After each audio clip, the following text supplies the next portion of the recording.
जय श्री कृष्ण दोस्तों। राधे राधे।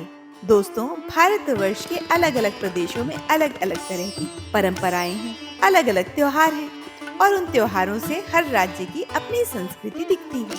इन्हीं राज्यों में से एक है राजस्थान, जो मारवाड़ियों का राज्य कहलाता है। गणगौर उनका सबसे बड़ा त्योहार माना जाता है। मारवाड़ी इस त्योहार को 16 दिन तक मनाते हैं। साथ साथ मध्य प्रदेश के निमाड़ी लोग भी इस त्योहार को मनाते हैं।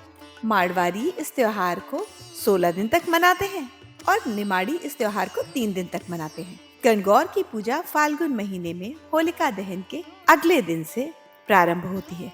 इस त्योहार को विवाहित महिलाओं के साथ साथ कुंवारी कन्याएं भी मनाती हैं। गणगौर का व्रत कुंवारी लड़कियां अच्छे वर की प्राप्ति के लिए रखती हैं और विवाहित महिलाएं अपने पति की लंबी आयु के लिए इस व्रत को रखती हैं। विवाहित महिलाएं अपनी पहली गणगौर अपनी मायके में मनाती हैं, जहां उनके मायके वाले उन्हें श्रृंगार का सामान देते हैं। कई सारे पकवान परोसकर उनकी खातिरदारी की जाती है। इस त्योहार के आखिरी दिन पूजा और उद्यापन करके गणगौर को विसर्जित कर दिया जाता है। गणगौर को मनाने के पीछे एक कथा भी प्रचलित है।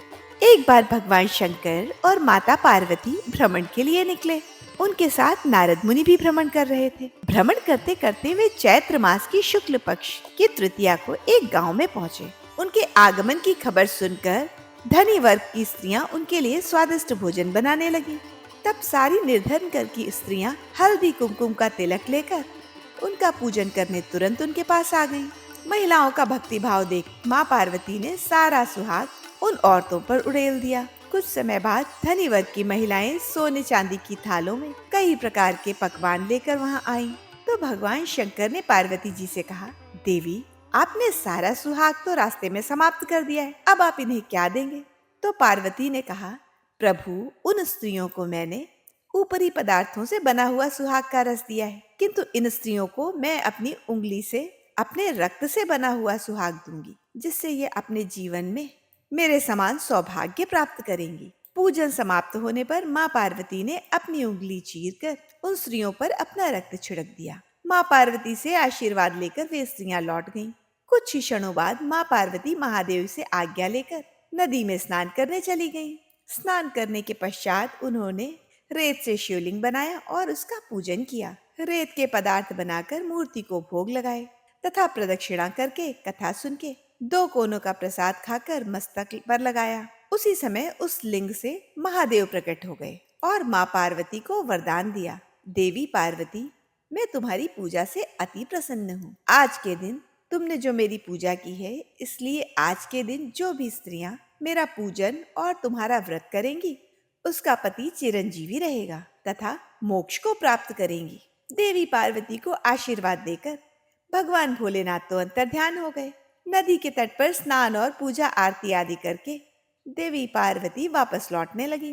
देवी पार्वती के लौटने पर महादेव ने मुस्कुराते हुए उनसे पूछा, क्या हुआ देवी, बहुत समय लगा दिया?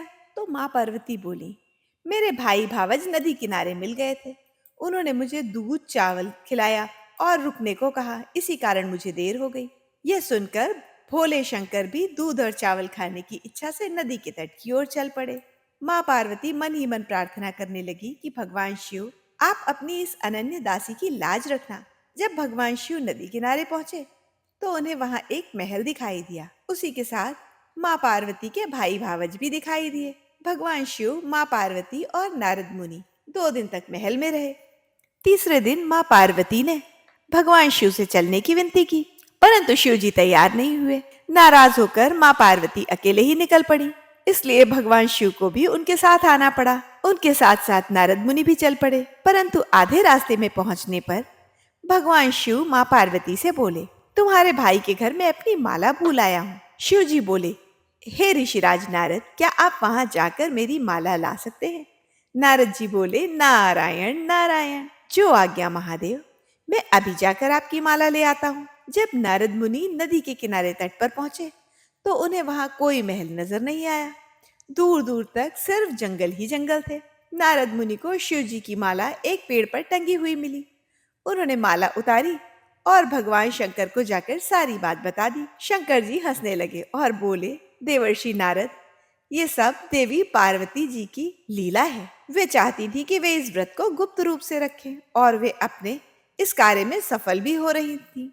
यह सुनकर नारद जी बहुत प्रसन्न हुए और उन्होंने देवी पार्वती के समक्ष नतमस्तक होकर कहा, नारायण नारायण, आपकी महिमा अपरंपार है माता। आज से जो भी स्त्री इसी तरह गुप्त रूप से पति का पूजन करके मंगल कामना करेगी, महादेव की कृपा से उसके पति दीर्घायु होंगे।